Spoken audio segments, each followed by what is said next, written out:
we're in Bedminster doing a soil remediation. We pulled the 1,000-gallon underground oil tank here. It was drilled with holes. It was an active tank being used for a while, so it looks like they were just pumping oil into the ground. It should be a pretty big remediation, but we're in between a pool and a house, so it's real tight. So it should be interesting, and see how this works out here today. I would imagine, you know. Yeah, 1,000 gallons of water, plus I'm going to get more out. It's filling up. Yeah. There too. Yeah, you can see where it's coming on that corner. It's red.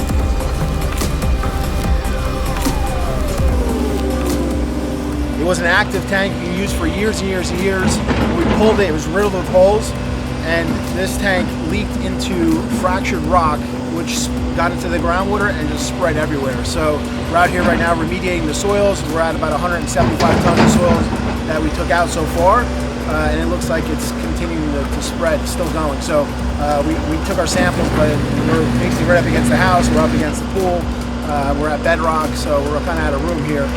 We grabbed our samples, we're going to see what the lab results say, and then go from there.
We'll just get those two loads in, secured as best as we can. I got a feeling we're going to be back here. Oh yeah. Every sample we took had odor. Oh, so you still got to go back and that side.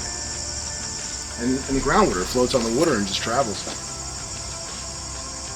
So let's load those two loads up. We'll at least get those in the ground for today. Then that's going to be it. We got to try to get this machine back for tonight to Astro at 5:30. Okay. So we should be able to do that.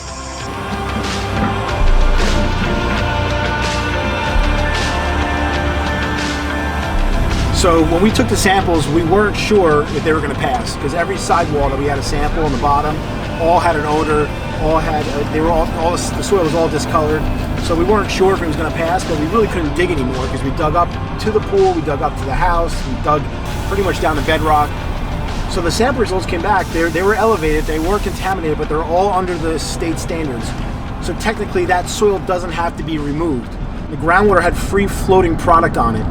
So even though the soil is considered clean, it's still impacting our groundwater, and I don't think we're going to get a clean groundwater sample. So what I did is I advised the client to call his insurance company. The way the insurance works, if you've had a policy that's older than 10 or 15 years, then at some point you had coverage for what's called third-party liability, which means if the contamination is off-site on a neighboring property in the soil, or if it's in the groundwater, that'll trigger your coverage with the insurance company.